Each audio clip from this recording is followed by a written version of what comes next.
So, um,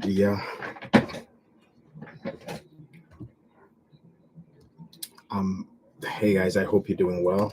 I am taking a public, as I was saying, as I said in the description of the video, I am taking a public commitment to be reading books.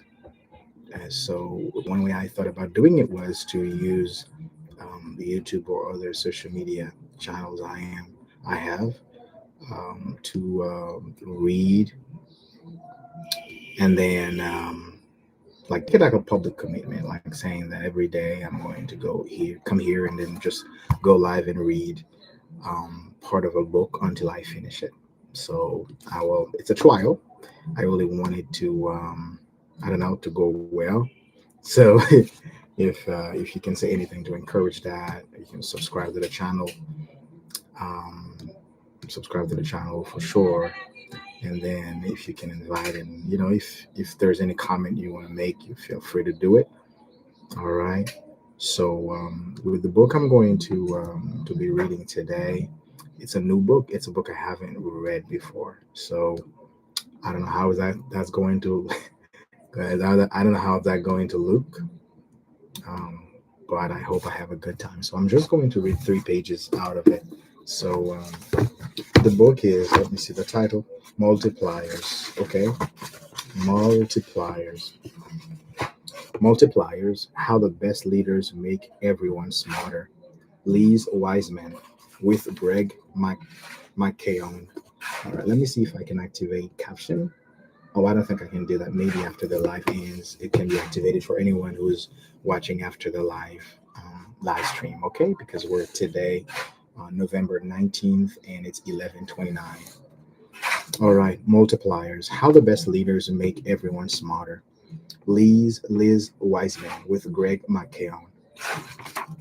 To my children, Megan, Amanda, Christian, and Joshua, who have taught me to lead and shown me why being a multiplier matters.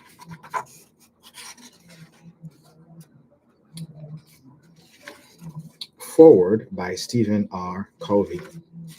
Should I read the forward? Let's read the forward by Stephen Covey, R. Covey. I had the opportunity to work with a multiplier when I was in my early 20s.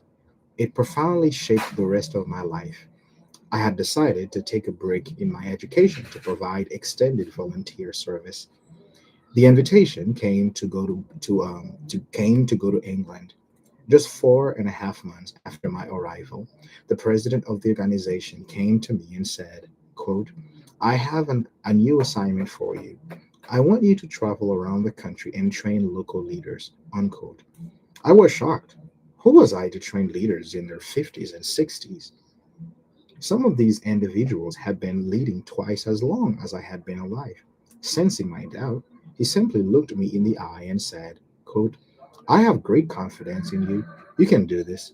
I will give you the materials to help you prepare to teach these leaders, unquote. It is hard to overstate the impact this leader had on me. By the time I returned home, I had begun to detect the work I wanted to devote my life to. His particular ability to get more out of people than they knew they had to give fascinated me. I have reflected on this many times, wondering what he did that got so much from me. The answer to this question is contained in this book. Liz Wiseman and her collaborator, Greg McKeown, have written a book that explores this idea more deeply than anything I have read elsewhere on this subject. And their timing couldn't be better. No demands, insufficient resources.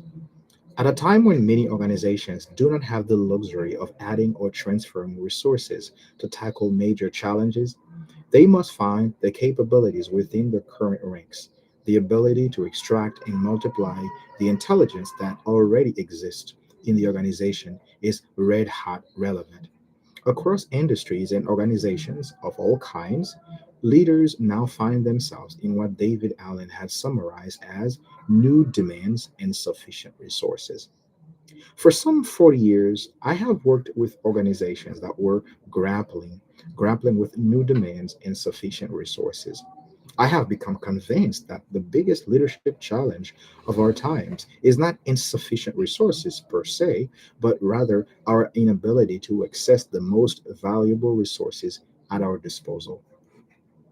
When I ask in my seminars, how many of you would agree that the vast majority of the workforce possesses far more creativity, talent, initiative, and resourcefulness than their present jobs allow or even require them to use?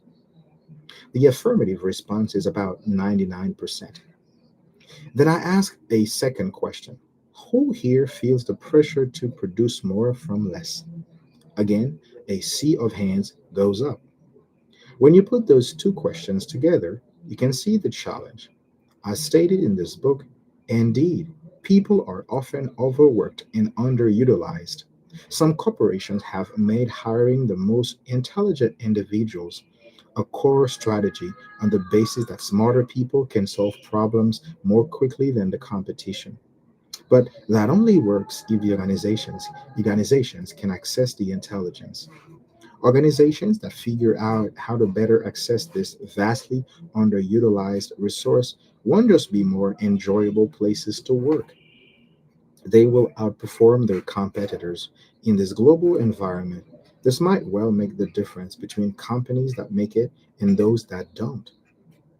And as with so many business challenges, leadership is clearly a critical force for leveraging the full capability of the organization. The new idea, multipliers, how the best leaders make everyone smarter, represents nothing less than the leadership paradigm necessary for accessing the intelligence and potential of people in organizations everywhere. It unearths and explains why some leaders create geniuses all around them while other leaders drain intelligence and capability from an organization. Peter Drucker spoke of what is at stake when he wrote, quote, "The most important and indeed the truly unique contribution of management in the 20th century was the 50-fold increase in the productivity of the manual worker in manufacturing. The most important contribution management needs to make in the 21st century is similarly to increase the productivity of knowledge work and knowledge worker. The most valuable assets of the 20th century company were its production equipment. The most valuable asset of the 21st century institution, whether business or non business, will be its knowledge workers and their productivity." Unquote. This book explains with great clarity the kinds of leaders who will answer the promise outlined by Drucker and those who will not. As I read this book, a key insight was that multipliers are hard-edged managers. There is nothing soft about these leaders. They expect great things from their people and drive them to achieve extraordinary results. Another insight that resonated with me that was that people actually get smarter and more capable around multipliers. That is, people don't just feel smarter, they actually become smarter.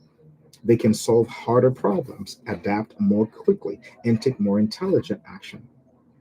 People who understand these ideas will be well positioned to make the shift the authors describe from genius, where they may try to be the smartest person in the room, to genius maker, where they use their intelligence to access and multiply the genius in others. The power of such a shift is difficult to overstate. It is a night and day difference. What I love about this book, I admire the work and insight in this book for several reasons. First, for the journalistic integrity and sheer tenacity required to analyze over 150 executives across the Americas, Europe, Asia, and Africa. The book is full of rich and vivid examples gathered from all over the world. Second, for the way this book focuses on just those few things that really differentiate intelligence multipliers and intelligence diminishers.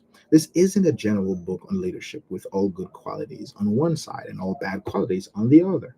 It is more precise than that. identifying and illustrating only the five most differentiated disciplines.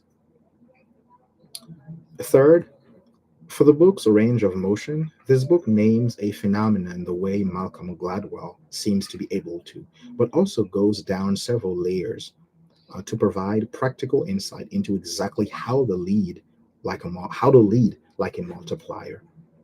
Fourth, for the way the book seamlessly combines cutting-edge insight with timeless principles.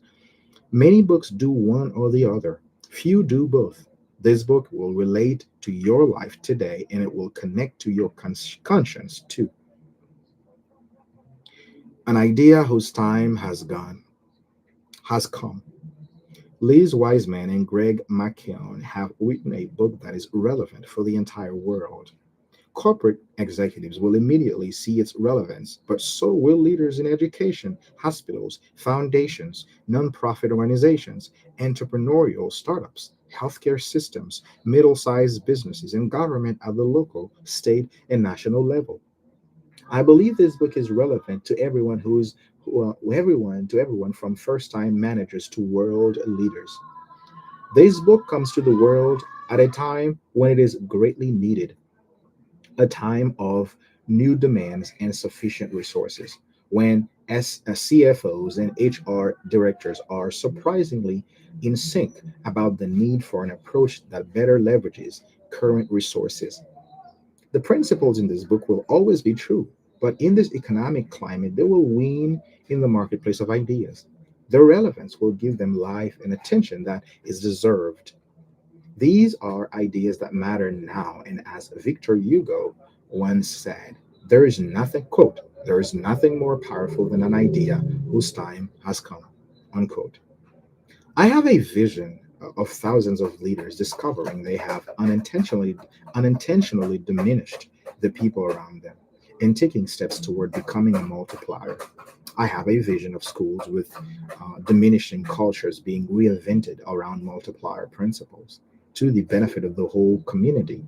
I have a vision of world leaders learning how to better access the intelligence and capability of those they serve to address some of the world's toughest challenges. And so I challenge you to recognize the opportunity that is in your hands. Don't just read this book, pay the price to really become a multiplier. Don't let this become a buzzword in your organization. Use the principles to reinvent your organization toward a true multiplying culture that gets more out of people than they knew they had to give. Choose to be a multiplier to people around you, as the president was to me in England all those years ago. I have great confidence in the good that can come from such an approach to leadership in your team and in your entire organization. Just imagine what would happen to our world if every leader on the planet took one step from diminisher to multiplier. It can be done. Multipliers, Chapter 1. The Multiplier Effect. Quote, it has been said that after meeting with the great British Prime Minister William Ewart Gladstone, you left feeling he was the smartest person in the world. But after meeting with his rival Benjamin Disraeli, you left thinking you were the smartest person. Bono. During the summer of 1987, Gabriel Oz, like virtually all of his peers, entered the army as part of the national military obligation of Israeli citizens to serve in a combat unit. Gabriel, a smart, confident 18-year-old with a boisterous laugh, was selected for tank commander instruction and sent to the Golan Heights for basic training. After 6 months of training, Gabriel and six of his peers were selected out of basic training for special assignment. There was an urgent need for soldiers to patrol the 6 mile deep belt along the border between Lebanon and Israel. In lieu of completing the remaining 3 months of basic training, these young soldiers were deployed to Lebanon and would soon experience real combat conditions. Gabriel and his peers faced a complex and chaotic set of battle conditions as they woke the next day in the field to the sound of gunfire and bombs. Under these circumstances, Gabriel worked well with his commanders and was considered a star for his intelligence and his ability to surmise situations quickly and accurately. After 3 months of real world experience, with 10 times the amount of intake hours that their peers had received at basic training, Gabriel and his fellow soldiers returned to their class in the south of Israel, just as the class completed basic training.